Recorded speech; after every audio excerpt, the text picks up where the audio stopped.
The Egg by Andy Weir. You were on your way home when you died. It was a car accident. Nothing particularly remarkable, but fatal nonetheless. You left behind a wife and 2 children. It was a painless death. The EMTs tried their best to save you, but to no avail. Your body was so utterly shattered you were better off, trust me. And that's when you met me. What happened? You asked. Where am I? You died, I said, matter-of-factly. No point in mincing words. There was a truck, and it was skidding. Yup, I said. I died? Yup, but don't feel bad about it. Everyone dies, I said. You looked around. There was nothingness. Just you and me. What is this place? You asked. Is this the afterlife? More or less, I said. Are you God? You asked. Yup, I replied. I'm God. My kids, my wife, you said. What about them? Will they be all right? That's what I like to see, I said. You just died and your main concern is for your family. That's good stuff right there. You looked at me with fascination. To you, I didn't look like God. I just looked like some man, or possibly a woman, some vague authority figure maybe, more of a grammar school teacher than the Almighty. Don't worry, I said. They'll be fine. Your kids will remember you as perfect in every way. They didn't have time to grow contempt for you. Your wife will cry on the outside, but will be secretly relieved. To be fair, your marriage was falling apart. If it's any consolation, she'll feel very guilty for feeling relieved. Oh, you said. So what happens now? Do I go to heaven or hell or something? Neither, I said. You'll be reincarnated. Ah, you said. So the Hindus were right. All religions are right in their own way, I said. Walk with me. You followed along as we strode through the void. Where are we going? Nowhere in particular, I said. It's just nice to walk while we talk. So what's the point then? You asked. When I get reborn, I'll just be a blank slate, right? A baby. So all my experiences and everything I did in this life won't matter. Not so, I said. You have within you all the knowledge and experiences of all your past lives. You just don't remember them right now. I stopped walking and took you by the shoulders.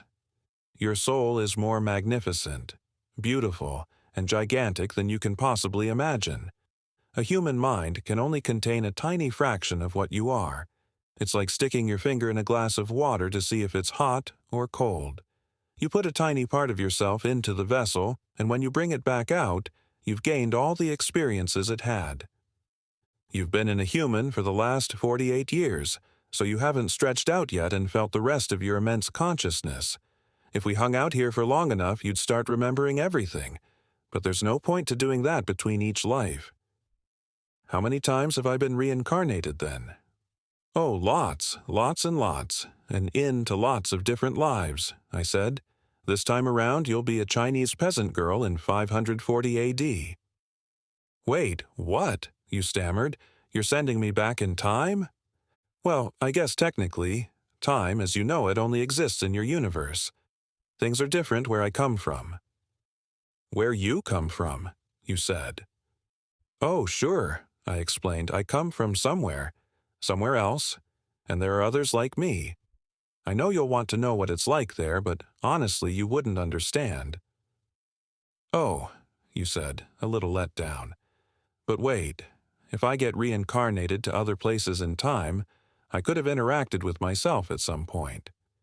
Sure, happens all the time, and with both lives only aware of their own lifespan, you don't even know it's happening. So what's the point of it all? Seriously, I asked. Seriously? You're asking me for the meaning of life? Isn't that a little stereotypical? Well, it's a reasonable question, you persisted. I looked you in the eye. The meaning of life, the reason I made this whole universe, is for you to mature. You mean mankind? You want us to mature? No, just you. I made this whole universe for you.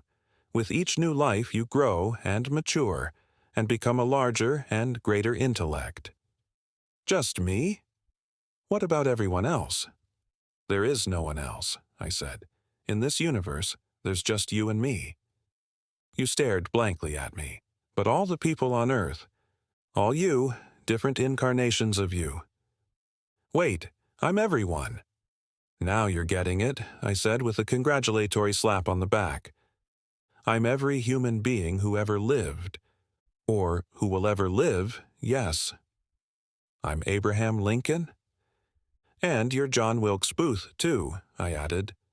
I'm Hitler, you said, appalled, and you're the millions he killed. I'm Jesus? And you're everyone who followed him. You fell silent. Every time you victimize someone, I said, you were victimizing yourself. Every act of kindness you've done to yourself. Every happy and sad moment ever experienced by any human was, or will be, experienced by you. You thought for a long time. Why? You asked me. Why do all this? Because someday you will become like me. Because that's what you are. You're one of my kind. You're my child. Whoa, you said, incredulous. You mean I'm a god? Not yet. You're a fetus. You're still growing. Once you've lived every human life throughout all time, you will have grown enough to be born. So the whole universe, you said, it's just an egg, I answered. Now it's time for you to move on to your next life. And I sent you on your way.